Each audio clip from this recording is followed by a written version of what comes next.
సంపదలతోను సాంద్రోతిక మమ్ములను దాటుతుంది.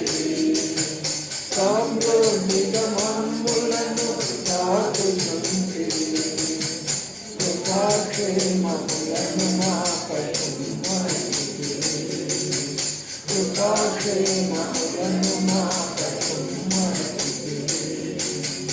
అనుదినము మహారము ధరించేవా.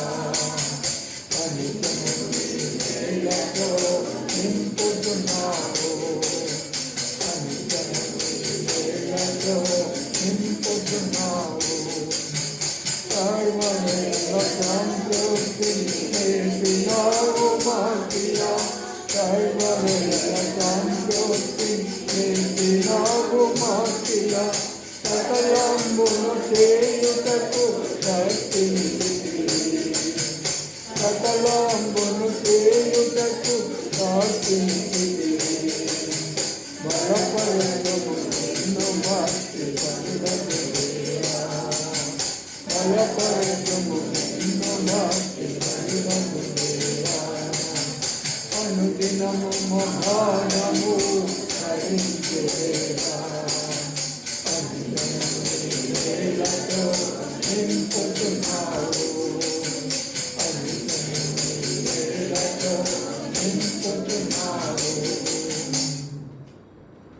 బైబిల్ పాడుకుందాం. పఠింప శ్రేష్ఠ గ్రంథము బైబిల్. పఠింప శ్రేష్ఠ గ్రంథము బైబిల్. అనుదినం పఠించిన ప్రేమతోడ నడుపును. ఓ పఠింప శ్రేష్ఠ గ్రంథము Bible.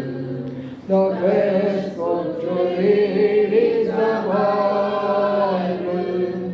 The best book to read is the Bible. If you read it every day, it will help you all the way. Oh, the best book to read is the Bible. రండి Bible మాట చదువుకుందాం.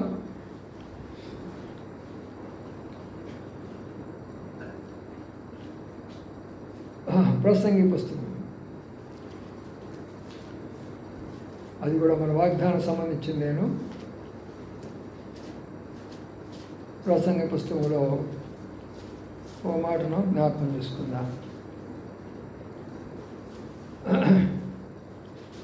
ఒకటి అధ్యాయం 18వ వచనాన్ని అందరూ కలిసి చదువుకుందాం. ప్రసంగి 1వ అధ్యాయము 18వ వచనాన్ని అందరూ కలిసి చదువుకుందాం. విస్తారమైన జ్ఞానాభ్యాసం చేత విస్తారమైన దుఃఖము కలుగును. అధిక విద్య సంపాదించిన వారికి అధిక శోకము కలుగును. తిరిగి సామెతల పుస్తకంలోకి వద్దాం. సామెతల్లోకి వచ్చినట్లయితే అక్కడ కూడా ఒక మాటను జ్ఞాపకం చేసుకుందాం. సామెతలు 14. సామెతలు 14. 1వ వచనాన్ని అందరూ కలిసి చదువుకుందాం. 1వ వచనము. జ్ఞానవంతురాలు తన ఇల్లును కట్టును, మూఢురాలు తన చేతులతో ఉల్లగొట్టును. చదువుమని లేఖన భాగాన్ని ప్రభాషించి దీవించిన గాక. ఇక్కడ మనం జ్ఞాపకం చేసుకున్నది ఏంటంటే, ఒకరేమో పోగొట్టుకుంటున్నారు, ఒకరేమో మరి పోగొట్టుకోకుండా జాగ్రత్తగా సంపాదించుకొని వారి జీవితాలు, వారి కుటుంబాలు, మరి సంఘాన్ని కూడా కట్టేవారిగా కనబడుతూ ఉంటున్నారు. అందుకని ఒకరేమో జ్ఞానవంతురాలు, ఒకరేమో మూఢురాలు, అంటే జ్ఞానం లేనివాడు. కాబట్టి ఎవరు పోగొట్టుకుంటారు? ఏదైనా మిడతలు అవన్నీ తినేసినటువంటివి. మరి ఎవరు ఇక్కడ ఏ మిడత తినింది, తన ఇల్లంతా కూడా నష్టం కలడానికి కారణం ఏంటి? తన ఇల్లును తన చేతులతోనే ఓడబెట్టుకోవడానికి కారణం ఏంటి? జ్ఞానం లేకుండా ఉంది. అక్కడ మూఢురాలు అంటే జ్ఞానం లేదు, చెప్పిన మాట వినను. అందువల్ల ఏమొస్తుంది? అక్కడ నష్టం వస్తుంది. ఎంత నష్టం వస్తుంది? ఇల్లు మొత్తము నష్టమే. ఏదో ఒక కొంచెం నష్టం అంటే పర్వాలేదు, కానీ ఇల్లు మొత్తం కూడా నష్టమే. అందుకని ప్రియులారా, ఇక్కడ జ్ఞానవంతురాలు ఒకవైపున కనపడుతుంటే జ్ఞానం లేని వాళ్ళు ఒకవైపున కనపడుతున్నారు. రెండవ మాట 3వ వచనం అంటాడు, మూడుల నోట బెత్తం వంటి గర్వం ఉన్నది, జ్ఞానుల పెదవులు వారిని కాపాడు. మరి జ్ఞానుల దగ్గర పెదాలు ఏం చేస్తున్నాయి? వారు కాపాడబడుతున్నారు. వచ్చే నష్టము, వచ్చే కష్టము, వచ్చే బాధ, వచ్చే ఇబ్బంది, వీటన్నిటి నుంచి కూడా వారు కాపాడబడుతుంటున్నారు. అది మూడులో ఏం చేస్తున్నారు? వారికి నష్టం వస్తుంది. బెత్తెం అంటే ఏంటి? దెబ్బలు అంటే నష్టము. దెబ్బ మీద దెబ్బ, నష్టం వస్తుంది. అందుకనే ఒకరు పోగొట్టుకుంటున్నారు, ఒకరు పోగొట్టుకున్న దాన్ని కూడా సంపాదించుకొని కట్టుకుంటున్నారు. అందుకని ఈ విషయాన్ని మనం ప్రసంగ పుస్తకంలో ఏం చదివినామంటే, అధిక విద్య అధిక శోకము, విస్తారమైన జ్ఞానాభ్యాసము ఎంతో మనకు నష్టం కలుగు చేస్తుంది అనే మాటలు అక్కడ మనం చూస్తున్నాం. కాబట్టి ఇక్కడ ప్రతి ఒక్కరి మీద నేర్చుకోవాల్సిన పాఠం ఏంటంటే, విస్తారమైనటువంటి జ్ఞానం కొరకై మనం పోరాడకూడదు. ఆ విస్తారమైనటువంటి జ్ఞానము ఏం చేస్తుందని మనం అక్కడ చదివితే అధికమైనటువంటి శోకాన్ని తీసుకొచ్చింది. శోకం కూడా కాదు, అధికమైన శోకం అంటే దాని అర్థం ఏంటి? దుఃఖము. విస్తారమైన జ్ఞానాభ్యాసం చేత విస్తారమైన దుఃఖము కలుగుతుంది. కాబట్టి మొట్టమొదటి ఏం కలుగుతుంది? దుఃఖం వస్తుంది. దుఃఖం అంటే కన్నీరు, బాధ. ఈ యొక్క కన్నీరు బాధ రావడానికి గల కారణం ఏంటి? జ్ఞానాభ్యాసం, జ్ఞానాన్ని సంపాదించుకోవడం. ఎంత జ్ఞానం సంపాదించుకుంటారు వీళ్ళు? తను దుఃఖము కలిగేంత వరకు సంపాదించుకుంటారు. ఇంకోటి ఏం చెప్పారు అక్కడ? అధిక శోకము. దుఃఖం అంటే ఏడ్చిపోతూ ఉంటారు. శోకం అంటే అదే పనిగా దివారాత్రులు, దినము రాత్రి పగలు అదే శోకము, అదే తలంపులు, అదే ఆలోచనలు, అదే మాటలు. ఎక్కడ పోయినా కూడా అదే శోకము, కన్నీళ్ళతోటి, వేదనతోటి బాధపడుతూ వస్తాయి. కాబట్టి ఇక్కడ ఏంటంటే దాని అర్థమైందంటే, నువ్వు పోగొట్టుకున్నది కావాలనుకుంటే మరి ఏం కావాలి? జ్ఞానం అవసరమే. ఎంతవరకు ఆ జ్ఞానం అవసరం? ఆ జ్ఞానం ఎంతవరకు అవసరము? ఎవరికి అవసరం? అసలు ఆ జ్ఞానాలు ఎన్ని జ్ఞానాలు ఉన్నాయి? ఈ యొక్క వర్తమానము సర్వలోకానికి సంబంధించిన వర్తమానం ఈరోజు నేను చెప్పేటటువంటిది. సర్వలోకము, ప్రతి ఒక్క దేశంలో ప్రతి ఒక్క వ్యక్తికి, ప్రతి ఒక్క పరిపాలకునికి, ప్రతి ఒక్క విద్యార్థికి, ప్రతి ఒక్క కుటుంబానికి, ప్రతి ఒక్కరికి సరిపోయేటటువంటి వర్తమానం. ఎందుకంటే ఈనాడు అధిక విద్య, అధికంగా చదువుకుంటారు, అధికమైనటువంటి యొక్క స్థాయిలోకి వెళ్తారు. వెళ్ళినప్పటి నుంచి బాధలే, వెళ్ళినప్పటి నుంచి కన్నీరే, వెళ్ళినప్పటి నుంచి దుఃఖమే. సరైనంత ఉద్యోగాలు లేవని ఏడ్చేవాళ్ళు, ఉద్యోగం దొరికి కూడా ఏడ్చినటువంటి వాళ్ళు. వీటన్నిటికీ కారణం ఏంటంటే అధిక విద్య. మన పితరులు ఉన్నారు, మా నాన్నగారే ఉన్నారు, ఆయన చాలా కొంచెం చదువుకున్నాడు. ఆయన ఏనాడు కూడా దుఃఖపడినట్టు నాకు తెలియదు. ఆయన ఒక గ్రామానికి పెద్దగా పనిచేశాడు. మంచి వ్యవసాయదారుడిగా, పొలాలు తోటలు కలిగిన వ్యక్తిగా ఉన్నాడు. వ్యాపారాలు పెట్టి వందలాది మందికి అప్పులు పెట్టిన వాడిగా కూడా ఉన్నాడు. చదువు చాలా కొంచెం. ఎంతమందిని రక్షించాడో నాకు తెలుసు ఆయన. గ్రామాన్ని ఎట్లా కాపాడాడో ఆయన నాకు తెలుసు ఆయన. ఎవరి కష్టంలో ఉన్నా సరే నేను ముందుకున్నానని వాళ్ళకి అంతగా సహాయపడతాడు మా నాన్నగారు. నా చేతిలో బైబిల్ ఉంది, అబద్ధాలు చెప్పను నేను. చదువు లేదు చాలా. అప్పుడు ఎలిమెంటరీ స్కూల్ చదువు. ఆ చిన్న చదువుకి మరి అంతమందికి మేలు జరిగింది. గ్రామంలో అనేకులకు మేలు జరిగింది. అనేకులు సంతోషపడుతూ వచ్చారు. వివాహాలు చేయాలన్నా ఆయనే, ఏ మంచి కార్యాలు చేయాలన్నా ఆయనే, చనిపోయినా ఆయనే. గ్రామంలో అనేకమైన వివాదాలు వస్తాయి, ఆ వివాదాలు తీర్చాలన్నా ఆయనే. కానీ ఎంతమందికి ఆయన మాలాగా గొప్ప చదువు చదువుకొని సహాయం చేసినాడు. అధిక విద్య అధిక సుఖం. ఎంత ఎక్కువగా చదువుకుంటామో, ఎంత ఎక్కువగా చదివిస్తామో, ఆశపడతామో దుఃఖమే ఉందని గుర్తించుకోండి. ఎందుకు చెప్తున్నా అంటే నేను కాదు ఈ మాట చెప్పింది, బైబిల్ చెప్తుంది మాట. ఈ అధిక విద్య ఒక మనిషినికి దుఃఖము కలుగు చేస్తుంది, శోకము కలుగు చేస్తుంది, బాధ కలుగు చేస్తుంది, నిట్టూర్పు కలుగు చేస్తుంది. అందుకని నా ప్రియమైన సోదరులారా, అనేక మంది ఉన్నారు. అదే సమయంలో ఆయన 80 ఏళ్ల వయసులో నేను చూశాను మా నాన్నగారిని. మేమందరూ రోడ్డు మీద నడుతుంటే నాకంటే 2 అడుగుల ముందు స్పీడ్కి వెళ్ళేవాడు.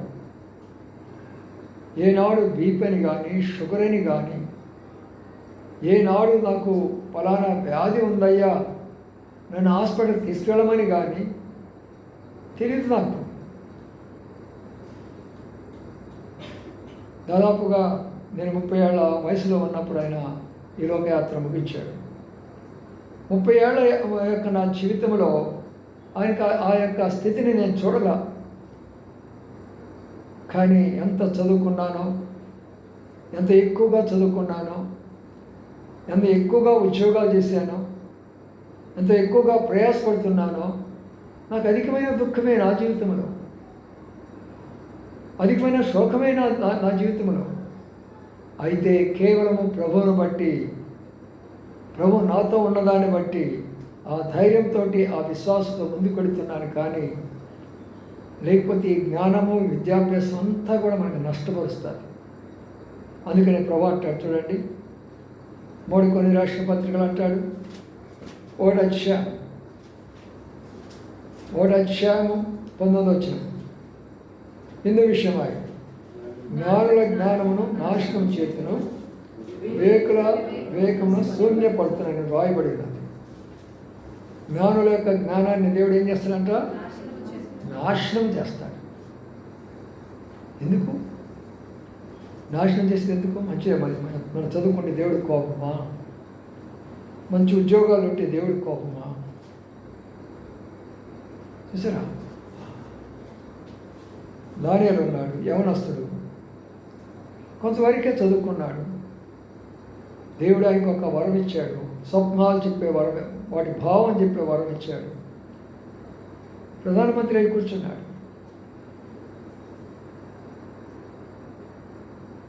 ఏం చదువుకున్నాడు ఆయన? దావీదు ఏం చదువుకున్నాడు? సొలొమోను ఎంత జ్ఞానాభ్యాసం చేశాడంటే, ఎంత జ్ఞానాభ్యాసం చేశాడంటే తన జీవితం అంతా దుఃఖమే, తన జీవితం అంతా బాధే. ఎంతో జ్ఞాని సొలొమోను, దావీదు కుమారుడు, కానీ జ్ఞానాభ్యాసం చేసి చేసి చేసి అధికమైన దుఃఖంలో మునిగిపోయినాడు. అందుకనే సామెతలను ప్రసంగి రాశాడు. ఆయన అనుభవాలు, ఎక్కడ మోసపడ్డాడో, ఎక్కడ ఆయన మోసగించాడో, ఎక్కడ అబద్ధాలు చెప్పాడో, ఎక్కడ అబద్ధాలకు మోసపోయాడో, ఏ స్త్రీల ద్వారా మోసపోయినాడో, ఏ స్త్రీలో వలలో పడుతూ వచ్చాడో, ఏ డబ్బు తనను ఆశించిందో, ఏ డబ్బు ద్వారా తన యొక్క పతనమైపోయినాడు. అందుకనే ప్రపంచానికి తెలియాలని చెప్పేసి ఆ మాటలు తెలియజేస్తూ వచ్చాడు. జ్ఞానాభ్యాసము చాలా ప్రమాదకరమైనటువంటిది. అందుకనే మనము ఎంతవరకు చదువుకోవాలో అంతవరకే చదువుకోవాలా. మన కాళ్ళ మీద మనం నిలబడి మన ఉద్యోగాలు మనం చేసుకొని ఈ లోకంలో సుఖ జీవితం జీవిస్తూ శాంతి సమాధానంతో జీవిస్తూ చనిపోతే పరలోక రాజ్యం పోయే జ్ఞానం మనం ఎదుర్కోవాలి. ఈ లోక జ్ఞానం ఒక రకంగా ఉంటుంది, పరలోక జ్ఞానం ఒకటి ఉంటుంది. ఇది ఎంత పని చేస్తుందంటే, మనకి ఎంతగా మనం పాడు చేస్తుందంటే, ఒక్కొక్క మాట చూసినారంటే చాలా బాధకరంగా ఉంటాయి. చూడండి ఏమంటుందో సామెతల గ్రంథంలోకి వద్దాం. సామెతలు 10వ అధ్యాయంలోకి వద్దాం. తీసిన వాళ్ళు చదువుతారండి. 10వ అధ్యాయం 1 చదవండి.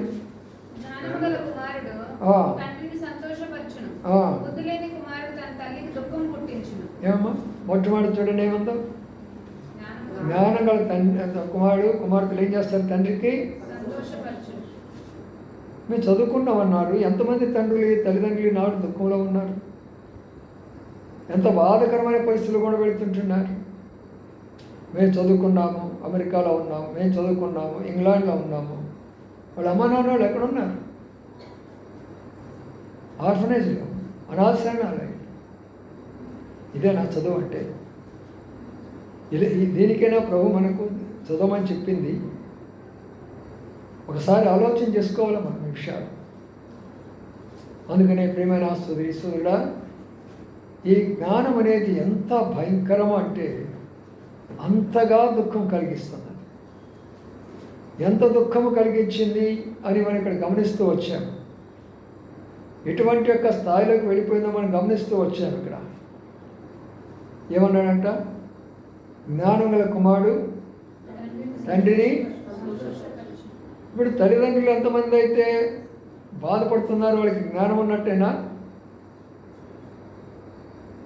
మరి చదువుకున్నారు, చాలా చదువుకున్నారుగా. బీటెక్ అయిపోయింది, ఎంటెక్లు అయిపోయినాయి, చాలా ఉన్నతమైనటువంటి యొక్క టెక్నాలజీ చాలా మనం నేర్చుకున్నాంగా, సాఫ్ట్వేర్స్. మరి తండ్రి తొక్కబెట్టేటటువంటి ఆ విద్యాభ్యాసం మనకి ఎందుకు? నీ జ్ఞానం ద్వారా, నేను చదువుకున్న నా చదువు ద్వారా, నా జ్ఞానం ద్వారా నా తల్లిని నా తండ్రిని సంతోషపెట్టాలా, నా తండ్రిని పరలోక తండ్రిని సంతోషపెట్టాలా. ఈ లోకంలో నా తల్లిదండ్రులతో నేను ఉంటాను, పరలోకంలో ఆ తండ్రితో నేను ఉంటాను. అంతవరకు చాలు నా చదువు. వాళ్ళు అడిగినల్లా మనం చదివేయటమే, వాళ్ళు అడిగిన కాలేజీని మనం పంపించడమే. ఇవన్నీ కూడా వాళ్ళకి దుఃఖమే, మనకి దుఃఖమే. అధిక విద్య, అధిక శోకము. చదువు అనేది ఉద్యోగాల కొరకు కాదు. బాగా చెప్తున్నాను, మళ్ళీ జ్ఞాపకం చేసుకో. ప్రతి ఒక్కరూ చదువుకొని ఏమంటారంటే నేను ఉద్యోగం కొరకు చదువుతున్నా అంటారు. చాలా మూర్ఖమైన విషయం అది. బైబిల్ గ్రంథంలో చాలామంది రాజులు ఉన్నారు. ఏ ఒక్కడైనా సరే చదువుకున్నాడా? అందరు రాజులే, మంత్రులే, సేనాధిపతులే, ఉన్నతమైన పొజిషన్ గలవాడు. ఎవడైనా చదువుకున్న వాళ్ళు ఉన్నారా? ఎందుకు చదువుకోలేదు? ఆ రోజు లేదు ఎడ్యుకేషను. పోయి అరణ్యంలో కూర్చోండి, తపస్సులు చేసుకోండి, జపాలు పెట్టుకోండి, అదొక జ్ఞానం వాళ్ళకి. మరి వాళ్ళకి ఎలాగా దేవుడు ఆశ్రయించాడంటే దేవుని యందు భయభక్తులు కలిగారు కాబట్టి వాళ్ళని ఆశ్రయించాడు దేవుడు. అధిక విద్య, అధిక శోకము. విస్తారమైన జ్ఞానం సంపాదించిన వానికి దుఃఖము కలుగుతుంది. మనం ఎంతవరకు చదువుకోవాలా? మీరేమైనా అనుకోండి, ఆడపిల్లలకి డిగ్రీ కంటే ఎక్కువ చదివించకూడదు, ఎట్టి పరిస్థితుల్లో కూడా చదివించకూడదు. అది చాలా ఎక్కువ. నన్ను అడిగితే 10th క్లాస్ దగ్గర ఆఫ్ చేయాలి లెక్క ప్రకారం. ఎందుకంటే తనకు ఒక వివాహం అయిపోద్ది, ఒక భర్త ఉంటాడు, కష్టపడే భర్త ఉంటాడు, సంపాదించే భర్త ఉంటాడు, నేను నమ్మకంగా బిడ్డలు పెట్టుకొని కుటుంబాన్ని చూసుకోవాలి. అంతవరకు చాలు తన జ్ఞానం. భర్తను అక్కడ పోగొట్టేసి ఇక్కడ అనేకమైనటువంటి జ్ఞానాలు పెట్టుకొని తన సాక్ష్యం పోగొట్టుకొని, ఇంటి సాక్ష్యం పోగొట్టుకొని బయట తిరుగుతూ ఎంతమంది ఇన్ని రకాల కార్యాలు చేయటం లేదు. చదువుల పేరుతోటి, జ్ఞానం పేరుతోటి విద్యార్థులైన మనం పురుషులైనా కూడా ఒక డిగ్రీ లేక ఒక ఎంకామ్ లేక ఎంఎస్సీ అంతవరకు చదువుకోవడం చాలు. అది హయ్యెస్ట్. అది ఒక ఉద్యోగం సంపాదించుకోవడం, మన కుటుంబాన్ని ఎలా కాపాడుకోవాలి, ఒకరికి చేయి చాపకుండా మా కుటుంబాన్ని నేను ఎలా కాపాడాలి, నా బిడ్డ కొరకైనా నా భార్య కొరకైనా నేను ఎంతవరకు కాపాడాలి, అంతవరకు చాలు మనకు. అధిక విద్య, అధిక శోకము. గుర్తించుకోండి.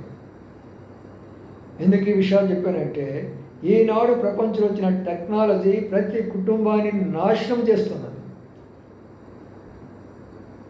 మన చేతిలో ఉన్న ఫోనే మనం నాశనం చేస్తున్నది. అది మనం తెలుసుకోవటంలా. రేపు మనం పరలోకాన్ని వెళ్లకుండా ఉండడానికి ఏయో బయట దొంగతనాలు, ఏయో బయట వ్యభిచారాలు, ఏయో బయట మోసాలు కాదు, నీ ఫోనే నీకు అడ్డంగా ఉంటుంది పరలోకం వెళ్లకుండా. జాగ్రత్త, ఆలకించిన ఆ విషయం. ఈ విషయాలన్నీ కూడా దేవుని యొక్క వాక్యంలో రాయబడ్డాయి. రండి, దానియేలు గ్రంథం. చాలా లోతైనటువంటి సత్యాలు మీ కొరకే కాదు, అందరు వినాలని నేను ఈ విషయాలు చెప్తుంటున్నాను. తర్వాత నా వీటి ద్వారా మీరు షేర్ చేసి అందరూ పంపించండి. జ్ఞానం తెచ్చుకుంటారు, బుద్ధి తెచ్చుకుంటారు. 12వ అధ్యాయం, దానియేలు గ్రంథము 12వ అధ్యాయం.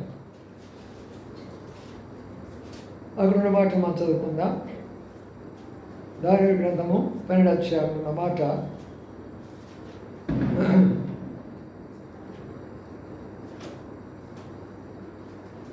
చూడండి, అక్కడ ఉన్న మాటను ఆయన వేసుకుంటాడంటే,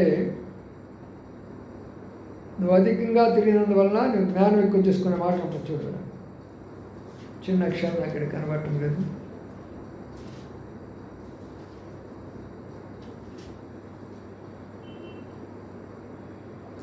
కనబడలేదా? ఆ మాట అంటాడు, జనులు ఎన్ని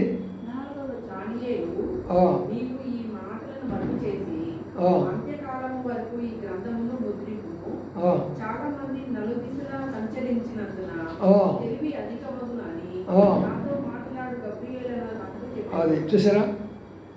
చాలామంది ఏం చేస్తారంట, జ్ఞానం సంపాదించిన ఏం చేస్తారంట, చదవండి వెళ్ళి అన్నమాట. నలుగు దిశలు ఏం చేస్తారంట. అదే ఇప్పుడు మనం అంతా ఫారిన్ టూర్లు అంటే అయ్యే. ఎందుకు 4 దిశలు పోవటం? అమెరికా పోతాము, వాళ్ళ తీసుకొచ్చి ఇక్కడ పెట్టుకుంటాము. ఇంగ్లాండ్ పోతాము, వాళ్ళ తీసుకొచ్చి ఇక్కడ పెట్టుకుంటాము. చైనా పోతాము, వాళ్ళ తీసుకొని ఇక్కడ పెట్టుకుంటాము. శ్రీలంక పోతాము, వాళ్ళ తీసుకొని ఇక్కడ పెట్టుకుంటాము. తిరుగుతున్నారు వీళ్ళందరూ, దేశాన్ని పాడు చేస్తున్నారు ఈ రోజునంతా కూడా. అవన్నీ తీసుకొచ్చి ఇక్కడ పెట్టేసి సర్వనాశనం చేస్తుంటున్నారు మొత్తం. ఎన్ని రకాలు బాధపడుతున్నారు. వాళ్ళకేమి, వాళ్ళు కోటీశ్వరులు సంపాదించుకుంటారు, కోట్లు పెట్టుకుంటారు, బ్రహ్మాండమైనటువంటి. వాళ్ళకేమి ఒకవేళ ₹1,00,00,000 పోయినా కూడా వాళ్ళకి ₹1 పోయినట్టు కూడా ఉండదు వాళ్ళకి, నాయకులు. మనమే కదా బాధపడేది. 4 దిశలు సంచరిస్తారంట. 4 దిశలు సంచరించాలని ఎప్పుడు చెప్పారు? ఇది కొన్ని వేల సంవత్సరాల సంగతి చెప్పాడు. ఇప్పుడు ఏం జరుగుతుంది? నేను అమెరికా పోయేస్తా, నేను రష్యా పోయేస్తా, నేను చైనా పోయేస్తా, నేను ఇక్కడ పోయేస్తా. ఎందుకు తిరుగుతున్నారు అసలు వీళ్ళు? నీ దేశం ఇస్తే నీ దేశాన్ని కాపాడాలా, నీ రాష్ట్రం ఇస్తే నీ రాష్ట్రాన్ని కాపాడాలా, నీ కుటుంబం ఇస్తే నీ కుటుంబాన్ని కాపాడాలి. అడిదిరిగి ఇడిదిరిగి ఇడిదిరిగి ఇడిదిరిగి ఇడిదిరిగి అంతా తీసుకొచ్చేసి మొత్తం పెట్టేస్తే సర్వలోకం నాశనం అయిపోతుంది. మా చదువుకున్న టైంలో కానీ, మేము ఉద్యోగం చేతిలో ఇప్పుడు ఉన్నటువంటి యొక్క సిచ్యువేషన్ ఈనాడు కూడా ఏ రోజు కూడా వినలేదు, చూడలేదు. విద్యార్థులు కానీ, టీచర్స్ కానీ, ఏదైనా సరే. కనీసం మాకు మామూలు ఫోన్లు కూడా లేవు అప్పుడు, ల్యాండ్ ఫోన్లు మాత్రమే ఉండేవి. దేవుని యొక్క వాక్యం ఇది. అధిక విద్య, అధిక శోకం. మనం ఏమనుకుంటున్నట్టే దీనివల్ల మనకి ఎంతో మేలు జరుగుతుంది అని అన్నాడు. చూసారా? ఒక ఆయన అన్నాడు, మన బ్యాంకు పోయినప్పుడు ఒక సందర్భంలో ఆయన ఒక మాట అన్నాడు, ఎందుకయ్యా మేము డబ్బులు తీసుకొచ్చి మీకు ఇస్తున్నప్పుడు మీరు డిపాజిట్ చేయండి, మేము అడిగినప్పుడు మాకు ఇవ్వచ్చు కదా, ఆడికెళ్ళి ఏటీఎం పెట్టుకోమంటావు, ఆడికెళ్ళి దాన్ని తీసుకోమంటావు, ఇది ఎందుకు అని అంటే పని తొందరగా అవుతుంది అంట. పని తొందరగా అయితే నువ్వెందుకు ఇక్కడ ఉండేది? నేను ఎందుకు అపాయింట్ చేసింది? ఉదయం నుంచి సాయంకాలం దాకా పని చేసేదాని కొరకు నేను అపాయింట్ చేసింది. మెషిన్ పని చేస్తే నువ్వేం పని చేసినట్టు? అన్ని మిషన్లు నేను పని చేసేది. గుండెలో పెట్టాలంటే మిషన్ పెడతావు, గుడిలో పెట్టాలంటే మిషన్ పెడతావు, బ్యాంకులో పెట్టాలంటే మిషన్ పెడతావు. ఎన్ని నష్టాలు వస్తున్నాయి దీని ద్వారా? అధిక విద్య, అధిక శోకము. పోనీ ఇలాగ చేస్తున్నది ఎవరు చేస్తున్నారు? ఇది ఎవరి దగ్గర ఉన్నది ఈ జ్ఞానము? రండి, యాకోబు రాసిన పత్రిక. యాకోబు రాసిన పత్రికలో ఈ జ్ఞానం ఎక్కడుందో చూద్దాం రండి. అప్పుడు మనకు అర్థమవుతుంది ఎవరిస్తున్నారు ఈ జ్ఞానం అనేది.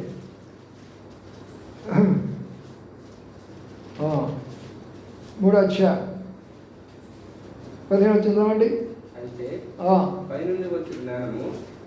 ముందు మాట్లాడు.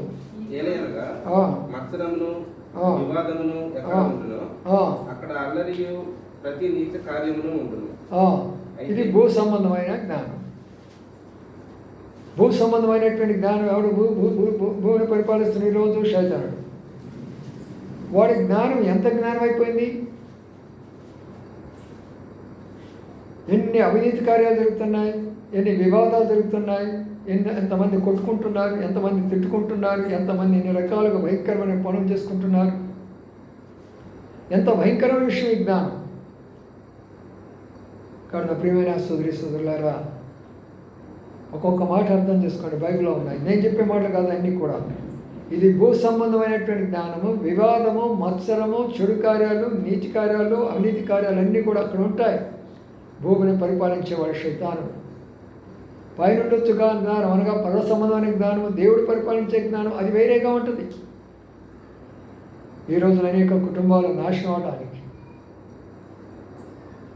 ఎన్ని బాధకరమైన విషయాలు వింటున్నామంటే వినలేకపోతూనే ఉన్నాం. ఎన్ని రకాలైనటువంటి యొక్క విషయాలు వింటున్నామంటే వినలేకపోతూ ఉంటున్నాం. భయంకరమైనటువంటి విషయాలు. ఎందుకంటే ఈ జ్ఞానాన్ని దేవుడు ఏమన్నాడు? నీ జ్ఞానాన్ని నేనేం చేస్తానని చెప్పాడు? 1 కొరింథీయులో నాశనం చేస్తానన్నాడు. అందుకని నాశనం వచ్చింది. ఏ జ్ఞానం మనకు కావాలని కోరుకున్నామో అది మనం నాశనం చేస్తుంది. మన కుటుంబాలను నాశనం చేస్తుంది, మన సంఘాన్ని, సమాజాన్ని నాశనం చేస్తుంది, ప్రపంచాన్ని నాశనం చేసింది. ఒకసారి ఆ గాజాన్ని చూడండి. వేలాది మంది బిడ్డలు భోజనం లేక, అన్నం తినడానికి లేక అల్లాడిపోతూ కింద పడిపోయి చనిపోతున్నారు. ఒకరు కాదు, ఇద్దరు కాదు, నాలాంటి వృద్ధులు ఆకలి అంట కింద పడి చనిపోతున్నారు. ఏం కారణము? టెక్నాలజీ. ఇజ్రాయెల్ దేశం వాడినటువంటి యొక్క భయంకరమైనటువంటి యొక్క బాంబులు మొత్తాన్ని కాల్చివేసినాయి. వాడి గృహాలు, వాళ్ళ బిల్డింగ్లు అన్నిటినీ మార్చివేసేస్తున్నాయి. తినడానికి తిండి లేదు, ఉండడానికి నివాసం లేదు, తాగేదానికి నీరు లేదు. ఎందుకయ్యా ఈ యొక్క టెక్నాలజీ? ఎందుకు ఇలాంటిది? ఏమైనా ఉపయోగం ఉన్నదా? దీని ద్వారా మనకి ఏమైనా ఉపయోగం ఉన్నదా? పైనుండి వచ్చు జ్ఞానం లేకుండా ఈ లోక సంబంధమైన జ్ఞానం ద్వారా మన జీవితాలను, మన కుటుంబాలను పతనం చేసుకుంటున్నాం. ఎంత భయంకరమైన విషయం, ఎంత భయంకరమైన విషయం. ఒక్కసారి ఆలోచన చేయండి ప్రియులారా. ఇక్కడి నుంచి అయినా మనం జ్ఞానం తెచ్చుకోవాలా. రండి సామెతలోకి పోదాము. అక్కడ ఒక మాట చూసాము. బుద్ధి గలవాడు కుమారుడు తండ్రిని సంతోషపెడతాడు, బుద్ధి లేనివాడు. చూడండి, ఇక్కడ ఉన్న మాట మరొక మాట జ్ఞాపకం చేసుకుందాం. 14 అధ్యాయంలో కొద్దాం. 16 వచ్చిందామండి.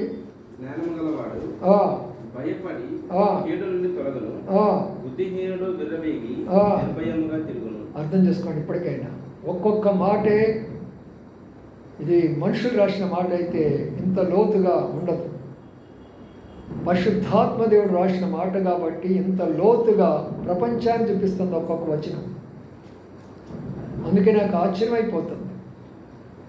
ఏమనుకున్నానంటే, జ్ఞానం కలవాడు భయపడి కీడు నుండి తొలుగును. రెండోదేముంది? బుద్ధిహీనుడు విర్రవీగి నిర్భయముగా తిరుగును. ఒకడు తొలుగుతున్నాడు, ఒకడు తిరుగుతున్నాడు. ఒకడేమో జ్ఞానం గలవాడు, ఒకడేమో బుద్ధిహీనుడు, అంటే జ్ఞానం లేనివాడు. ఇక్కడ అర్థమేంటి? జ్ఞానం గలవాడు భయపడి కీడు నుండి తొలగిందంటే ఏంటిదని అర్థం అనుకుంటున్నారు. ఒక కీడు నాకు, లేక మన కుటుంబానికి, లేక మన సంఘానికి ఏదో ఒక కీడు రాబోతుంది అనుకో, అది పసిగట్టి మనం ఏం చేస్తాము, అది వస్తున్నదిరా అందుకనే దాని జోలికి పోకూడదు, దాన్ని చూడకూడదు, దాని పేరెత్తకూడదు, కీడు నుండి తప్పించుకోవాలి. మేము దైవ సేవకులమి, మాకు తప్పదు. అనేక మంది సేవకులు ఫోన్ చేస్తూ ఉంటారు, అనేక మంది విశ్వాసులు ఫోన్ చేస్తారు. రైటే, మంచిదే. వాళ్ళ పేర్లు చూసుకొని ఫలానోళ్ళు అయితే ఫోన్ ఎత్తుకొని మాట్లాడి విషయం మాట్లాడాలి. ఏ ఫోన్ వస్తే ఆ ఫోన్ ఎత్తుకోవడమేనా? మనకు తెలియని నెంబర్ వస్తే ఎందుకు ఎత్తుకోవాలి మనం? అదే ఇక్కడ ఉన్నటువంటి మాట. బుద్ధిహీనుడు విర్రవీగుతాడంటే ఏమైంది, నాకు నీకేమవుతుందో తర్వాత తెలుస్తుంది. జ్ఞానం వల్ల వాళ్ళు జాగ్రత్తగా ఉంటారు. కనీసం నా ఫోన్ నంబరు మన స్థలాలు చూడడానికి వస్తారు, వాళ్ళకి ఇవ్వాలన్నా నేను చాలా ఆలోచన చేస్తాను. ఈ నెంబర్ వీళ్ళు ఎవరో తెలియనటువంటి వాళ్ళకి ఇస్తే తర్వాత ఏం జరుగుతుందో చాలా ఆలోచన చేసి ఆ నెంబర్లు కాకుండా వాళ్ళ కొరకే ప్రత్యేకంగా అక్కడ మరి వేరే మన ఈ ఫోన్ పెట్టేసి ఆ నెంబర్ ఇస్తాను నేను. బుద్ధిమంతుడు దాన్ని తొలగించుకునేటటువంటి మనస్తత్వం కలిగి ఉంటాడు. జ్ఞానం ఉంచుకోవాలా. మనం ఫోన్ తీసుకున్నా ఏది నీ జీవితాన్ని పాడు చేస్తుంది, ఏది నీ బిడ్డల జీవితాన్ని పాడు చేస్తుంది, ఏది నీ యొక్క కుటుంబాన్ని పాడు చేస్తుంది, ఏది మన యొక్క ఆత్మీయ జీవితాన్ని, దాని నుంచి దూరం పోవడమే, తీసి అవతల పడేయటమే. దాన్ని పెట్టుకుంటా ఉంటే నీ జీవితం పతనం అవుతుంది, నీ కుటుంబ జీవితం పతనం అయిపోతుంది. అందుకని జ్ఞానము గలవాడు భయపడతాడు, వచ్చే కీడు నుండి తప్పించుకుంటాడు. అయ్యో, నేను ఈ ఫోన్ ద్వారా ఈ కీడు రాబోతున్నది, ఈ టీవీస్ ద్వారా నాకు ఈ యొక్క కష్టం రాబోతున్నది, వీటి నుంచి నేను ఎలా తప్పించుకోవాలా? నేను విర్రవీగి నాకేమైంది, నాకు తెలియదా, దాన్ని ఎటు చేస్తాను, అటు చేస్తాను, ఇటు తిప్పుతాను, అటు తిప్పుతాను. ప్రియమైన సోదరులారా, అధిక వెచ్చ, అధిక శోకము, అధిక దుఃఖం.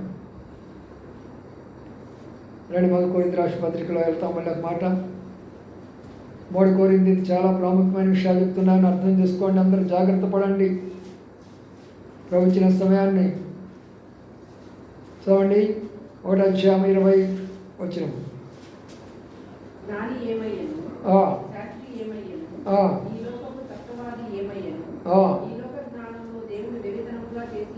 ఏమండి?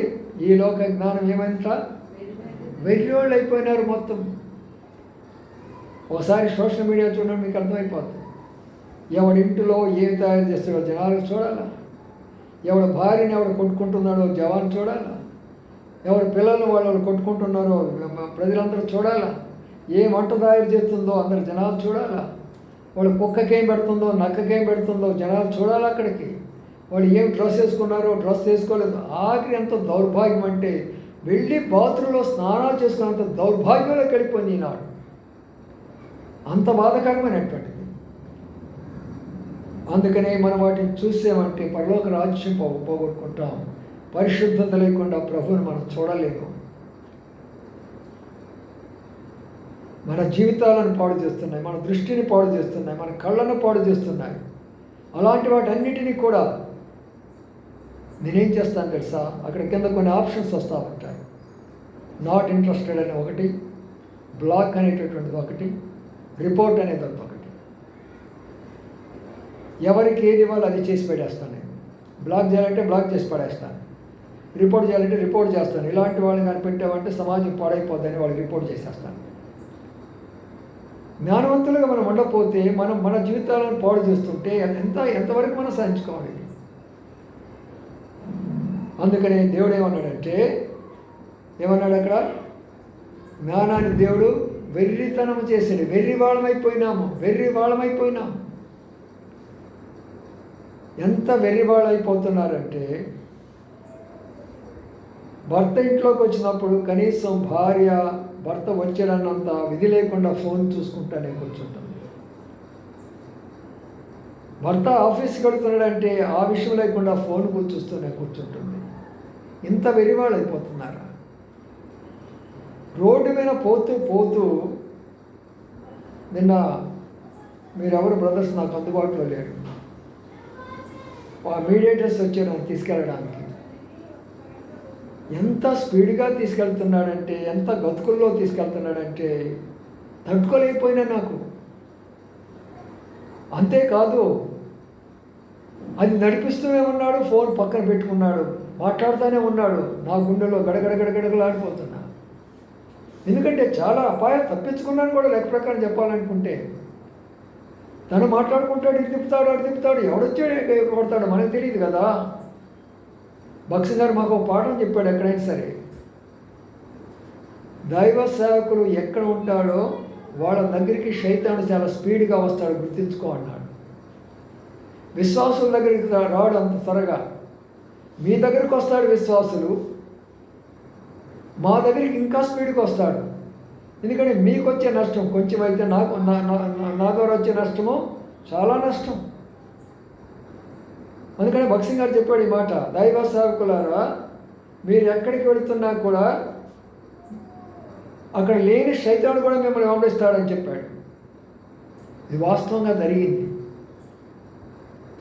భక్సింగ్ గారు బాంబేలో దిగాడు, ఎయిర్పోర్ట్ నుంచి దిగాడు. నేను ఎయిర్పోర్ట్కి వెళ్ళాను. భక్సింగ్ గారు రిసీవ్ చేసుకున్నాము, కారులో కూర్చోబెట్టుకున్నాము. Early morning about 5 o'clock Bombay. పెద్ద రోడ్లు అయ్యి ఒకే టైంలో 10 పోతూ ఉంటాయి కార్లు. అంత విశాలమైన రోడ్లు అయ్యి అంత సిస్టమేటిక్గా పోతాయి. కూర్చున్నాము. కూర్చున్న తర్వాత బ్రదర్ ఏమన్నారంటే, ఆయన కొంచెం బాగా లావుగా ఇదిగా ఉంటాడు కాబట్టి నువ్వు సన్నగా ఉంటావు, నా ప్రక్కన వచ్చి కూర్చోమని నన్ను ఆయన ప్రక్కన కూర్చోబెట్టుకున్నాడు. నేను ఇట్లా కూర్చున్నాను, భక్సింగ్ గారు ఇట్లా కూర్చున్నారు. కారు స్పీడ్గా వస్తుంది. ఎవడొచ్చి కొట్టాడో తెలీదు. మా కారు అంతెత్తు లేసి ఎంత పడింది. ఎర్లీ మార్నింగ్ జరిగిన సంగతి. ఇంత ఎత్తులు లేసింది, అట్లా పడిపోయింది. కానీ అటు కానీ ఇటు కానీ పడి ఉంటే మాత్రం అక్కడ మిగిలి ఉండేవాళ్ళం కాదు. కారు పడిన తర్వాత స్టాప్ అయిన తర్వాత భక్సింగ్ గారు అంటాడు, ఆ సిచ్యువేషన్లో కూడా ఆయన ఏమంటాడంటే, ఏ driver go and see what happened on the back side అన్నాడు. అంటే ఏంటి, వెనక్కి వెళ్ళి చూడు, కారుకి ఏం జరిగిందో చూడు అని అన్నాడు. మేము ఆశ్చర్యపోయినాము. మొత్తము డిచ్చి చొట్టబడిపోయి మొత్తం ఇదైపోయింది. ఆ సందర్భంలో భక్సింగ్ గారు అక్కడ మాతో చెప్పిన మాట ఏంటంటే, wherever I go, the Satan will follow me to kill me, but the Lord will send his angels to protect me from those hands. నేను ఎక్కడికి వెళ్తానో శైతాను నన్ను చంపేస్తానికి తన దూతలను పంపుతాడు. అయితే దేవుడు ఏం చేస్తాడంటే ఆయన దూతను ఇంకా స్పీడ్గా పంపించి వచ్చేటటువంటి పరిస్థితిని నన్ను కాపాడుతాడని చెప్పాడు. అవును, వాస్తవం అది. అందుకని ఆయనతో చెప్పానన్నా, అరే బాబు నేను సామాన్యంగా ఎక్కడరా, ఎవరి యొక్క బండి మీద ఎక్కను, మా సంఘస్థుల బండి మీద కూడా నేను ఆలోచన చేసి కూర్చుంటాను.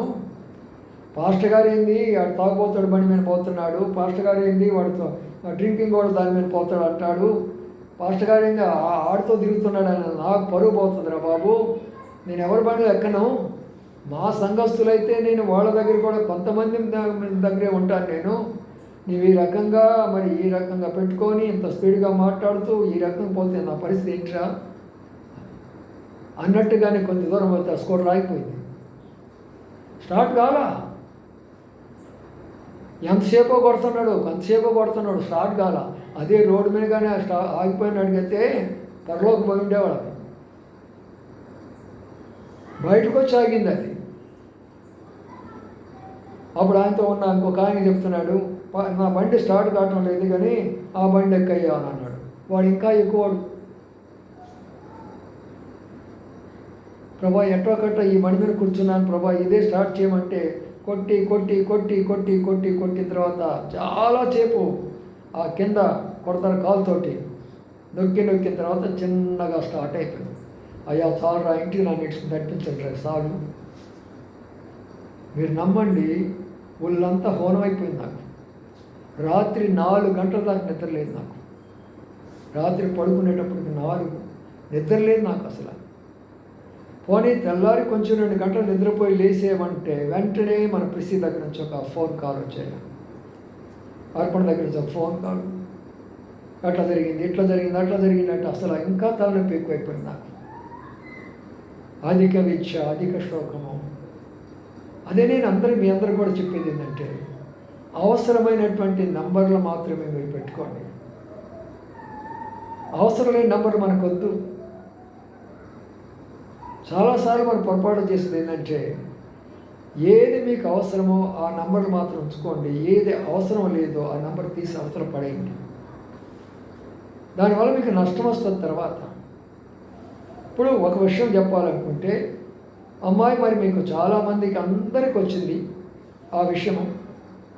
45,000 నాకు అర్జెంటుగా పంపించండి, నా ఫోన్పే పనిచేయటం లేదు, 2 గంటల్లో నీకు పంపిస్తాను అని హాయ్ అని చెప్పేసి దాని మేము పెడితే ఒక్క మాట అన్నా సరే నాకు ఫోన్ చేయాల్సిన బాధ్యత లేదా? అంకుల్ ఏంటి ఫ్రిడ్జ్ ఇట్లా పంపించారు అని ఒక మాట అన్నా నాకు చెప్పాల్సిన బాధ్యత లేదా?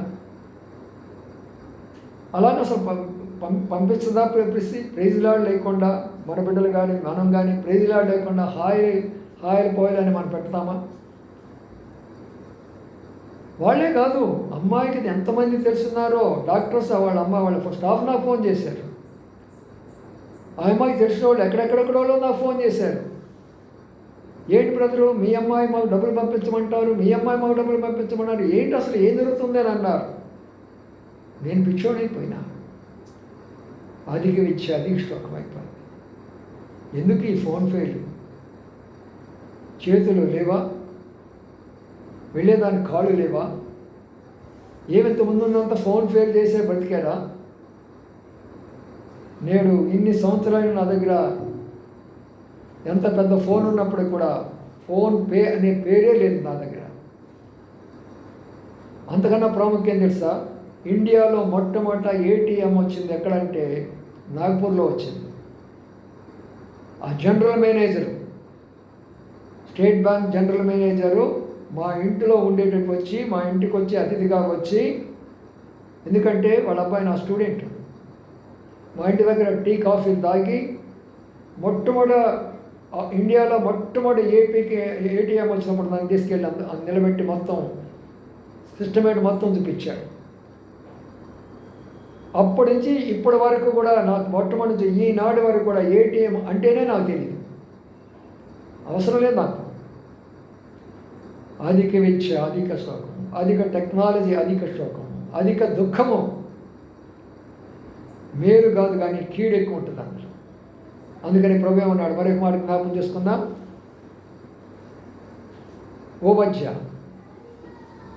ఓబజ్యలో మరొక మాట జ్ఞాపకం చేసుకుందాం. పాత నిబంధన గ్రంథంలో ఉంటాయి, ఇవన్నీ చాలా విషయాలు ఉన్నాయి. కానీ కొన్ని మాత్రం ఈరోజు చెప్పాను, జాగ్రత్తగా ఆలకించండి, మీరు జాగ్రత్త పడుతురండి. ఓబజ్యలో ఉన్నటువంటి మాట కూడా ఒకటి జ్ఞాపకం చేసుకుందాం. ఓడధ్యాయం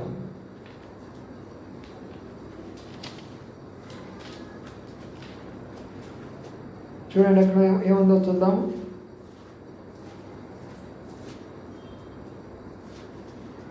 చదవండి, 3వ వచనం.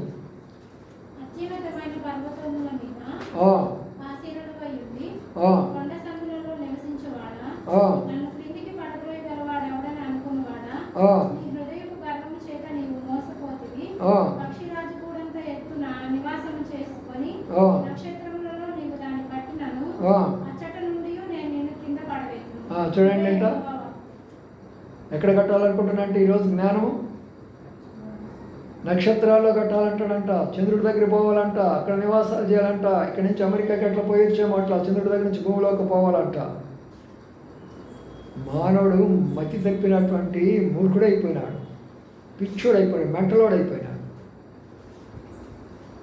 అందుకనే ప్రియమైన సోదరులారా, ఈ టెక్నాలజీ అంతా ఉపయోగించి, ఈ ర్యాకెట్లు అంతా ఉపయోగించేసి, ఇవన్నీ ఉపయోగించేసి ఆ స్పీడ్ కనుక్కొని, ఈ స్పీడ్ కనుక్కొని, ఆ స్పీడ్ కనుక్కొని అక్కడ నేను కడతానంటే దేవుడు ఏమన్నాడు? నిన్ను అక్కడి నుంచి ఏం చేస్తానన్నాడు? తోసి పడేస్తా, జాగ్రత్త. ఎంత జ్ఞానం ఉన్నదో అంత నష్టం ఉన్నది ప్రపంచానికి గుర్తించుకోండి. ఎన్ని ఆటం బాంబులు, ఎన్ని న్యూక్లియర్ బాంబులు, ఎన్ని కెమికల్ బాంబ్స్ ఎన్ని కనుగొంటున్నారో ప్రపంచం అంతా నాశనాన్ని గుర్తించుకోనండి. ఎన్ని రకాల ఫోన్లు పెడుతుంటున్నారో, ఎన్ని రకాలైనటువంటి యొక్క సిస్టాలు అందులో పెడుతుంటున్నారో అంతా కూడా నష్టమని చెప్పి గుర్తించుకోండి. ఇల్లు చిమ్మాలంటే, ఇల్లు ఊడవాలంటే చీపురు తీసుకొని చిమ్మలేరా? ఒళ్ళు వంగదా మనకు? అలాగా ఇల్లు చిమ్ముకొని ఒళ్ళు వంగిన వాళ్ళకి ఏ నడుము నొప్పులు లేవు. 70-80 సంవత్సరాల వాళ్ళు కూడా ముసలి వాళ్ళకి. ఈరోజు ఎందుకు వస్తాయి మీకు నడుము నొప్పులు అంటే వంగడానికి ఇష్టపడరు. ప్రతి చిన్నదానికి టెక్నాలజీ, వంట వండాలంటే టెక్నాలజీ, ప్రతి దానికి. ఎందుకమ్మా ఇవన్నీ కూడా మనల్ని నాశనం చేస్తున్నాయి. బీపీకి ఒక మిషను, తర్వాత దానికి ఒక షుగర్కి ఒక మిషను, అన్ని ఫోన్లోనే మళ్ళా. అవేమో కరెక్ట్గా పనిచేస్తున్నాయంటే మనకు తెలియదు. అవి చూసి మనం ఏడుచుకుంటా కూర్చుంటాం. ఎంత భయంకరంగా ఉంది ఈరోజు పరిస్థితి. అందుకనే ప్రియమైన సోదరులారా, ప్రభువే చెప్పాడు ఈ మాట, నీ జ్ఞానము నిన్ను చెరిపివేసింది అంటాడు. 2 యెషయా గ్రంథములో 2 వచనాలు చెప్పి ముగిస్తాను. యెషయా గ్రంథము ఎన్ని మనం పోగొట్టుకున్నామో మనం సంపాదించుకోవాలా. అందుకని నేను చెప్తున్నాను. యెషయా గ్రంథంలో ఉన్న మాటను ఒకసారి జ్ఞాపం చేసుకుందాం. 46 అధ్యాయం, యెషయా 46లో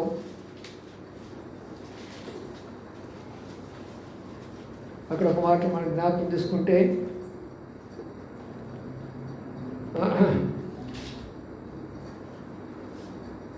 47 చూద్దాం. 47 10 వచ్చింది చదవండి.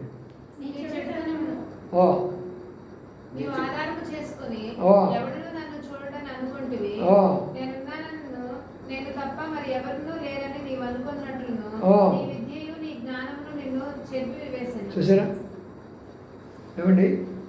ఏమందంటే ఇక్కడ నీ విద్యయు నీ జ్ఞానం నిన్నేం చేసింది? చెడగొట్టిందంతే. పతనం చేసేసింది లోకాన్ని. విద్యార్థులను పతనం చేసేసింది. వారి భాష చూడండి, వారి మాట తీరు చూడండి, వాళ్ళ డ్రెస్సులు చూడండి, వాళ్ళ భాషలు చూడండి. మన బిడ్డలే ఎంత శ్లోకం వాళ్ళు చూస్తుంటే ఎందుకు మారిపోతున్నారంటే లోకం చూసి వాళ్ళు కూడా మారిపోతున్నారు. ఈ సినిమాలు మరీ దౌర్భాగ్యమైన సినిమాలు అయిపోయినాయి. ఆ సినిమాలు వాళ్ళ వేషాలన్నీ చూసిన తర్వాత ఈ వేషాలన్నీ వాడేసుకుని నేర్చుకున్నారు. ఆధిక విద్య ఇక్కడేమన్నారట, ఏమైపోయింది? నీ విద్య నీ జ్ఞానం నేనేం చేసింది? చెడిపేసిందంటే చెడిపోయినామనే కదా. మనంతా చెడిపోయినాం. ఇప్పుడు మన విద్య ఎంతవరకు చెడగొట్టేసాం మనము. అందుకని ఏమందంటే నీ చెడుతన ఆధారించుకొని ఎవడు నన్ను ఎవరుకుంటున్నాం?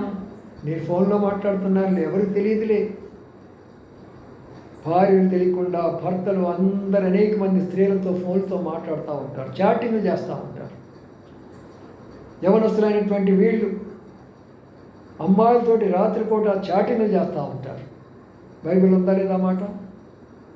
నీ చెడుతనాన్ని ఆధారం చేసుకొని ఎవరు నిన్ను ఒక ఆయన చూస్తున్నాడు, ఇస్తాడు. యువాష్ టైంలో ఆయన ఇస్తాడు తప్పనిసరిగా. దానికి కారణం ఏంటంట? నీ యొక్క విద్య నీ జ్ఞానం. విద్య చదువుకోవడము, జ్ఞానం సంపాదించుకోవడము, చెడిపోవడం. కాబట్టి ప్రియమైన సోదరులారా, ప్రసంగం అందుకే రాశాడు. ఏమని రాశాడు? అధిక విద్య అధిక శ్లోకం. ఎంతవరకు చదివించాలో అంతవరకే చదివించుకోండి. మీరు ఎక్కువ చదివించుకోవాలనుకున్నారో చదివించుకోండి, తర్వాత మీరే దుఃఖపడతారు. నా అనుభవంలో చెప్తున్నాను, ఇవన్నీ నా అనుభవంలోనే చెప్తున్నాను. ఎంత భయంకరమైన విషయం అంటే, ఒక అమ్మాయి ఎంతవరకు చదువుకోవాలా, అప్పటికి వివాహం చేసేసి భర్తకు అప్పగించాలి. బైబిల్ ఏముంది?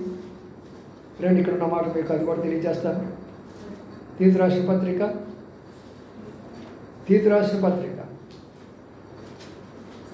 ఎందుకంటే ఇవన్నీ తెలియదు కాబట్టి పాపం అమాయకులకి చర్చిలో కూడా ఈ విషయాలు బోధ చేయరు కాదు. అందుకని అన్ని కుటుంబాలు పాడైపోవడానికి కారణం అదే. కానీ ఇంత ధైర్యంగా చెప్పాలా, ఎవరినో మెప్పించుకోవాలని మనం చెప్పుకోకూడదు, ఎవరో బాధపడతారని కూడా మనము దాన్ని వారి కొరకే కాంప్రమైజ్ కాకూడదు. ప్రేమించేవాళ్ళు, గద్దించేవాళ్ళు మన మేలు కొరకనేది జ్ఞాపకం తీసుకోవాలా. ఏముందో చూద్దామండి. 2వ అధ్యాయం, తీతు 2వ అధ్యాయంలో చూద్దాం. చూడండి ఏముంది, 3-4 వచ్చిన కలిసి చదవండి.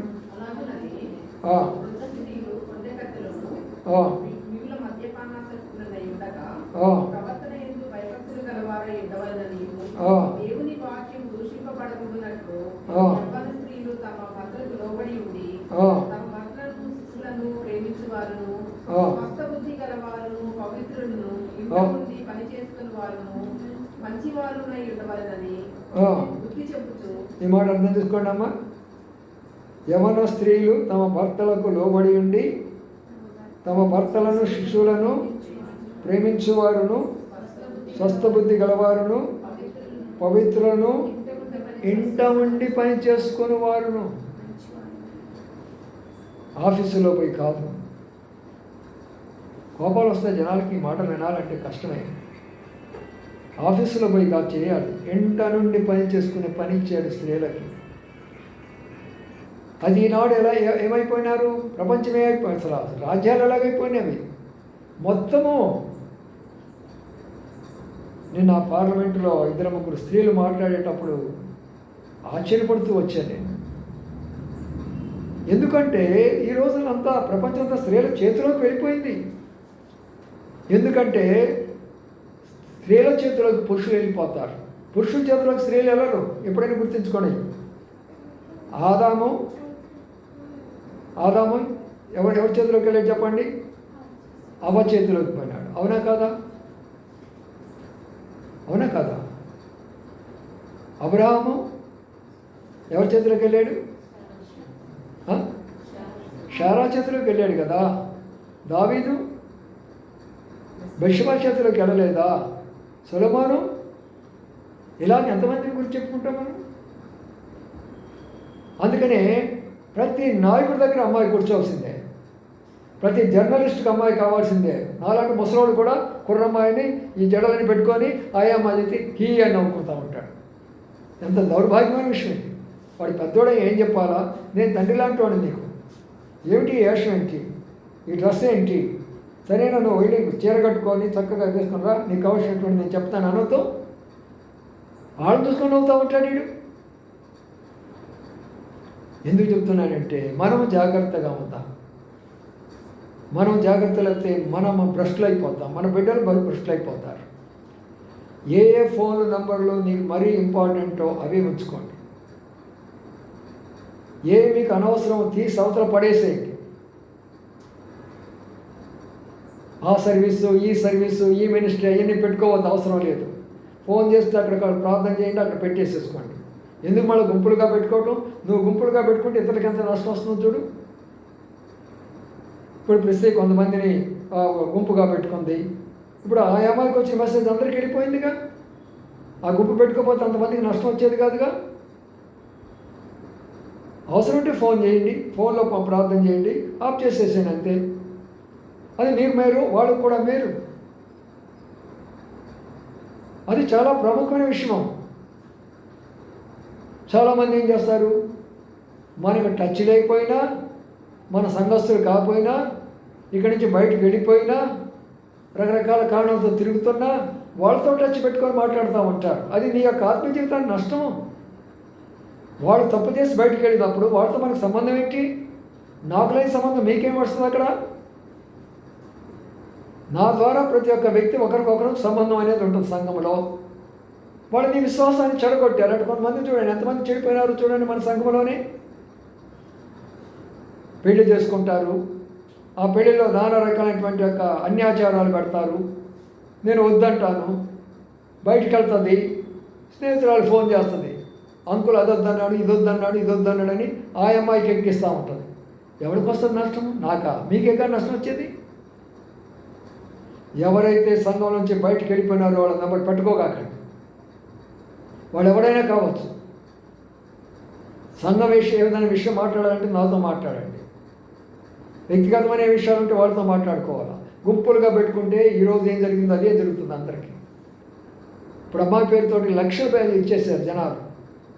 ఎందుకంటే అమ్మాయి డాక్టరు, మంచి డబ్బు, ఆమెకే తక్కువ ఎంత ఇచ్చేసేస్తుంది.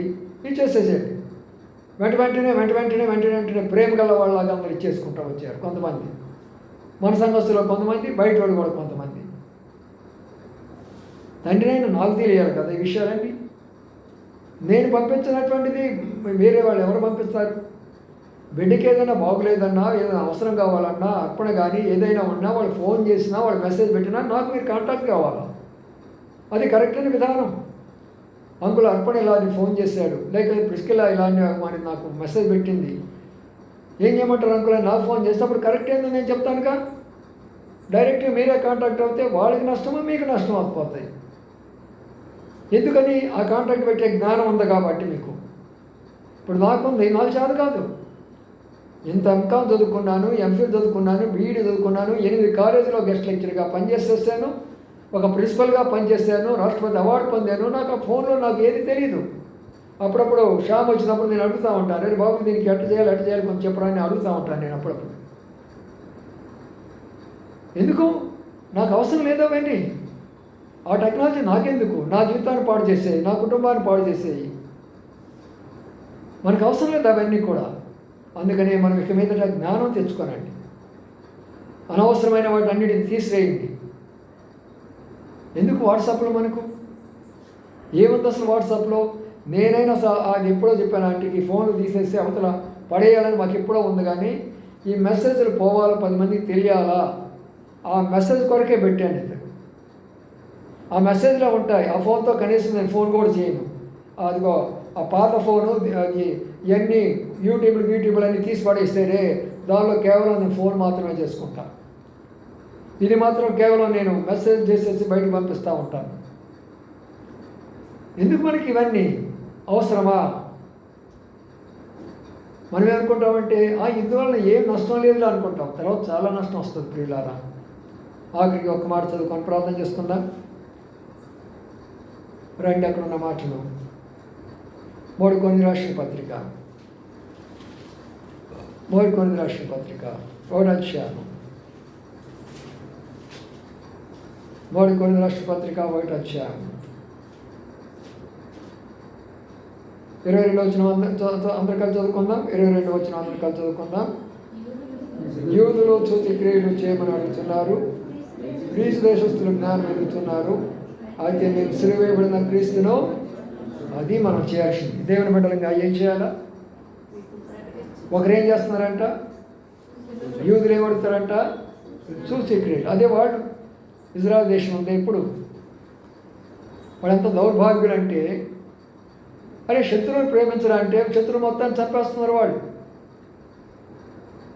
ఎంత జ్ఞానం లేని వాళ్ళు అంటే వాళ్ళు ధర్మశాస్త్రాన్ని విడిచిపెట్టలేకుండా ఉన్నారు. వాళ్ళు ధర్మశాస్త్రం నుంచి బయటికి రండి పౌలు పిలిస్తే పౌలు పట్టుకొని పైకి కింద మరి చిరఛేదన చేసి పడేసేసాడు. పేతుని కింద మీదకి ఏళ్ళు తీసేసేసాడు. ఇక్కడ ఏముందంటే గ్రీకు యూదులు ఏమంటారంట? సూచక్రియలు కావాలంట వాళ్ళకి. అది జరగాల, ఇది జరగాల, ఇది జరగాల, ఇది జరగాల.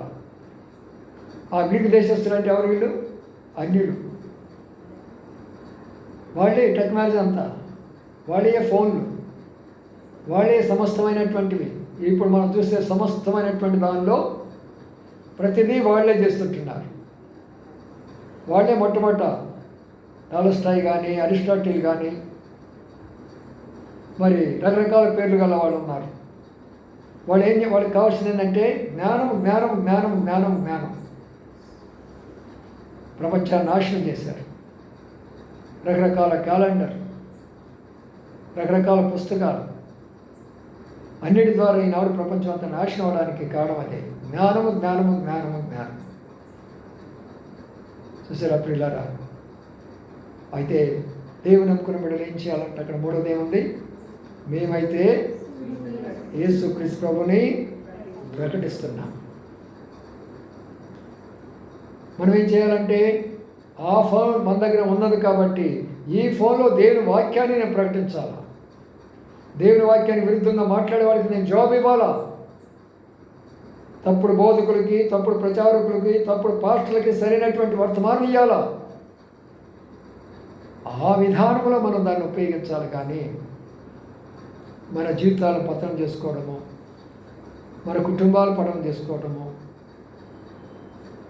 మన సంఘాన్ని పతనం చేసుకునే జ్ఞానం మనకి ఎందుకు?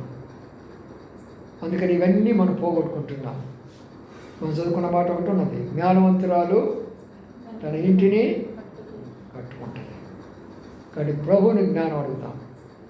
బుద్ధి జ్ఞానములు సర్వసంపదలు ఆయనందు, కాబట్టి ఆయన దగ్గర బుద్ధి ఉన్నది. ఈరోజు మనం అడగాల్సింది ఏంటంటే, ప్రభువా ఈ జ్ఞానం నాకు వద్దు, ఈ టెక్నాలజీ నాకు వద్దు, ఏది నాకు వద్దు. నీకు చాలా ఉపయోగంగానే కనబడతాయి, ప్రతి దానికి నీకు ఉపయోగంగానే కనబడతాయి. ఈనాడు ఎక్కువ మంది మరి మరణించడానికి కారణం ఏంటి హాస్పిటల్లో అంటే టెక్నాలజీ కారణం. ఆనాడు డాక్టర్లు ప్రాణం పెట్టి చనిపోయే వ్యక్తిని బ్రతికించే దాని కొరకై 24 గంటలు డాక్టర్లు అక్కడ నిలబడి పనిచేసేవాళ్ళు. ఇప్పుడు వెళ్తారు, ఒక టెస్ట్ రాస్తారు, అందులో చూడండి రా టెస్ట్ తీసుకుంటాడు, తీసుకెళ్ళండి పలానా దగ్గర ఐసీలో పెట్టేసండి, నేనేంటి నిద్రపోత, వాడు బతికాడు చచ్చాడు. మా టైం అలాగ లేరు, డాక్టర్స్ అక్కడ ఉండేవాడు. మళ్ళీ కాన్షియస్ వచ్చేంత వరకు ఆ వ్యక్తి మళ్ళీ మాట నోట్లోంచి మాట వచ్చే వరకు డాక్టర్ అక్కడ కూర్చుండేవాడు, రాత్రి అంతా కూర్చుండేవాడు. ఎందుకంటే ఈ వ్యక్తి చనిపోతే రేపు నేను కారణం అయిపోతాను. డబ్బు ప్రాధాన్యత కాదు. గోపాలకృష్ణ, ఆయన గోపాలకృష్ణ ఆయన పేరు మధ్యనేని గోపాలకృష్ణ, ఈరోజు వృద్ధుడైపోయినాడు. ఆయన అలాంటి డివోట్ కలిగినటువంటి వాడు. అలాంటి వాళ్ళు కొంతమంది ఉన్నారు గుంటూరులో. చివరి వరకు కూడా వాళ్ళు ఆ యొక్క వ్యక్తి కొరకై పోరాడతారు, కానీ డబ్బు కొరకు పోరాడరు. టెక్నాలజీ వచ్చేసింది, కదిలాడితే చాలు ఈ టెస్ట్ ఆ టెస్ట్ ఆ టెస్ట్ ఈ టెస్ట్, లక్షలు సంపాదించుకుంటారు. దేని మీద సంపాదించుకోవడానికి? అలాగే వాళ్ళైపోతుంటున్నారు. మనం ఏం చేస్తున్నాము? ఆ టెక్నాలజీ ఉపయోగించి మనకి కాళ్ళు చేతులు ఎందుకు ఇచ్చాడు? పనిచేసుకోవడానికి కదా, నడవడానికి కదా, కూర్చోవడానికి కదా. మరి రకరకాలైనటువంటి వంగి పనిచేసుకోవడానికి రకరకాలు కదా మన కాళ్ళు చేతులు ఇచ్చింది. వాటి వల్ల ఏమి లేకుండా శుభ్రంగా తిని నేను హాయిగా కూర్చుంటాను అంటే అన్ని రోగాలు రావా మనకు? కాళ్ళు ఇచ్చింది నడక నడిచినప్పుడు బ్లడ్ అంతా కూడా చక్కగా మనకు ప్రసారం అయిపోతూ ఉంటుంది. చేతులు ఇచ్చింది అనేకమైన పనులు చేస్తుండాలా, బరువు పట్టాలా, బరువు ఎత్తుతుండాలా, అవన్నీ చేస్తుండాలా, అప్పుడు చక్కగా మనకు చేతిలో శక్తి వస్తూ ఉంటుంది. అందుకనే జ్ఞానులు వాళ్ళేమో జ్ఞానాన్ని వెతుకుతారు, వీళ్ళేమో సూచిక్రియలు వెతుకుతారు. మనం ఏం చేయాలంటే దేవుని వాక్యాన్ని వెతకాల, లోకానికి బోధించాలా. అవి దాని మీద ఆధారపడ్డామంటే మనం నష్టపోతాము, మన కుటుంబాలన్నీ నష్టపోతాం. రండి ప్రార్థన చేసుకుందాం. అందరు మోకాళ్ళ మీకు రండి, కళ్ళు మూసుకోనండి. ఒక్క నిమిషం ప్రార్థన చేసుకొని పరిశీలన చేసుకుందాం.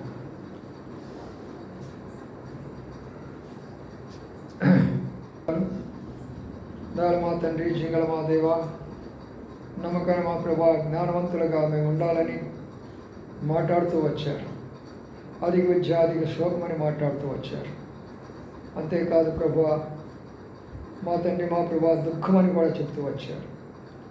అంతేకాదు జ్ఞానం చెరిపివేస్తుందని కూడా మాట్లాడుతూ వచ్చారు. దయాళు తండ్రి, ఇలాంటి పరిస్థితులన్నీ మేము కళ్ళతో చూస్తున్నాం. దయతో కనికరించండి, దయ చూపించండి. ఇప్పుడు మా బిడ్డలందరూ కూడా వాక్యం విన్నారు. వారి చేతులు ఉన్న ఫోన్ తోటి వారిని కాపాడి భద్రపరచండి. ఏది చూడాలో, ఏది చూడకూడదో, ఏది వారి జీవితాలను పతనం చేస్తున్నదో, కుటుంబాలు పతనమైపోతున్నాయో ప్రభా కనికరించమని ప్రార్థన చేస్తున్నాం. ప్రేమల మా పొడవ తండ్రి, జింగళ మా దేవ, నమ్మకమైన మా ప్రభాని కొందరు స్తోత్రాలు చెల్లించుకుంటున్నాను. ఈ రీతిగా ప్రభా వచ్చిన బిడ్డలు మీరు ఆశ్రయించి దీవించండి. ఎవరెవరి అవసరం కొరకు వచ్చారో మీకు తెలుసు. వారికి అవసరం కృపాను గురించమని ప్రార్థిస్తుంటున్నాను. ప్రసాద్ గారిని జ్ఞాపకం చేసుకోనండి. తాను కూడా మా ప్రభు ట్రైన్లో వస్తూ మరి ప్రక్కనే ఫోన్ పెట్టుకున్నాడు, కళ్ళు మూసుకున్నాడు, అంతలోపలే ఫోన్ కొట్టేసేసారు. ప్రభు చాలా దుఃఖకరమైన విషయము. తండ్రి ఒక ఎంప్లాయీగా వాళ్ళకి కొరకై సేవ చేయడానికి పోతే దుష్టుడు అలాంటి పని చేశాడు. వాళ్ళతో మాట్లాడి ఎవరైతే ఫోన్ తీసుకున్నారో వాళ్ళే పశ్చాత్తాపడి తిరిగి ఆ ఫోన్ను ప్రభా యొక్క రైల్వే డిపార్ట్మెంట్ వారికి పంపించడానికి సహాయం చేయమని ప్రార్థిస్తున్నాం. గతంలో అనేకమైనవి పోయినవిలాగా వెహికల్స్ ప్రభా రకరకాల పోయినప్పుడు ప్రార్థించినప్పుడు మీరు సహాయపడుతూ వచ్చారు. దీని విషయంలో కూడా తోడయండి, సహాయపడండి. అమ్మాయి పిలిచి విషయం కూడా ప్రార్థన చేస్తున్నాం. మరి ఆ బిడ్డ విషయంలో జరిగినటువంటి పొరపాటును మమ్మల్ని క్షమించమని ప్రార్థన చేస్తుంటున్నాం. ప్రభా మాతను దాని ద్వారా చాలామందికి నష్టం జరిగింది. కొంతమంది అయితే మా ప్రభా చాలా నష్టపోయినారు. కనికరించండి, సహాయం చేయమని వేడుకుంటున్నాం. ప్రేమల మా పిల్లల తండ్రి ఎవరైతే హార్ట్ చేశారో వారితో మీరు మాట్లాడండి. దైవ సేవకుని కుమార్తె అలాంటివి జరగకూడదు. ఆనాడు అబ్రహాం పక్షంగా ప్రభా మా తండ్రి ఐగుప్తులో ఫరో చేయబోయినప్పుడు మీరు మాట్లాడుతూ వచ్చారు. అలాగే మీ దాసం పక్షంగా మాట్లాడి వాటిని ఇంకా ఎక్కువగా కాకుండా అంతవరకు కట్ చేసి ఎవరికి ఎలాంటి నష్టం జరగకుండా ఎవరెవరైతే ధనాన్ని పంపించారో అవి వారికి వెళ్లకుండా మరి మధ్యలోనే బ్యాంకు ద్వారానే తిరిగి ఎవరి డబ్బులు వారికి వచ్చే రీతిగా సహాయం చేయమని వేడుకుంటున్నాం. ఎవరికి నష్టం కలుగు చేయకుండా సహాయం చేయమని ప్రార్థిస్తున్నాం. ప్రభా మీరే సహాయం చేయమని శనివారం ప్రార్థన కొరకై, ఆదివారము ప్రభు దినము కొరకై ప్రార్థన చేస్తుండగా సహాయం చేయమని, మంచి వాతావరణం కూడా అనుగ్రహించమని ప్రార్థిస్తూ వెళ్తుండగా తోడైండి సహాయమని ప్రార్థన చేస్తూ యేసయ్య పరిశుద్ధ నామమున స్తుతించి ప్రార్థించి కనపరిచి వేడుకొంచున్నాము తండ్రి. ఆమేన్. మన తండ్రి అయిన దేవుని ప్రేమయు ప్రభువైన యేసుక్రీస్తు కృపయు పరిశుద్ధాత్మనైన సహవాసం మనకున్న పరిశుద్ధులందరికీ ఇప్పుడు ఎల్లప్పుడూ దాకాలం తోడైంది కాక. ఆమేన్. గుర్తుంచుకోండి, శనివారం మనకు ప్రార్థనా కూడిక, కృతజ్ఞత అని చెప్పాము. కృతజ్ఞత కూడిక ఆ రోజు ఉండదు. ఆదివారము కృతజ్ఞత కూడిక ఆ రోజే రెండు కలిపి పెట్టుకుంటాము. అనగా ఏముండదు, ఆరాధన బల్ల మామూలుగానే ఉంటుంది. వారు ప్రేమతోటి మన మధ్యలో ఉన్నారు కాబట్టి, మన మధ్యలో ఉండి ఎంతో పరిచయం చేసి మంచి సాక్ష్యం పొందారు కాబట్టి, వారు ఇక్కడి నుంచి వెళ్తున్నారు కాబట్టి మనం కృతజ్ఞతలు ఉండాలా, వారు కూడా కృతజ్ఞతలు ఉండాలా. ఆ రోజు అందరికి కూడా ప్రభుత్వమైతే ప్రేమావిందు ఉంటుంది. మరి పంద్రాలు వచ్చేదాని కొరకై ప్రయత్నం చేయండి, మంచి వాతావరణం కొరకై ప్రయత్నం చేయండి. ఒకవేళ వర్షం ఏదైనా ఇబ్బంది ఉంటే ప్రేమావిందు ఉండదు, ఏదైనా స్వీట్స్ అలాంటివి ఇస్తాం. మరి గుర్తించుకొని ప్రార్థనలు పెట్టుకోవాల్సి మనం చేస్తున్నాం. తర్వాత ప్రతి విషయంలో కానీ అర్పణ విషయంలో కానీ ఏ ఫోన్ వచ్చినా ఏ మెసేజ్ వచ్చినా నాకు తెలియచేయండి. అప్పుడు దానికి ఏం చేయాలో నేను చెప్తాను. మీరు డైరెక్ట్గా కాంటాక్ట్ కావద్దు. ఏదైనా మీకు ఇబ్బందిగా ఉంటే నాకు చెప్పండి, నేను వాళ్ళకి ఫోన్ చేసి మీకు కాంటాక్ట్ అయ్యేట్టుగా చేస్తాను. అప్పుడు మీరు క్షేమంగా ఉంటారు, వాళ్ళు క్షేమంగా ఉంటారు. అలాగే కాకుండా మీ మధ్యలో కూడా మీరు జాగ్రత్త పడండి.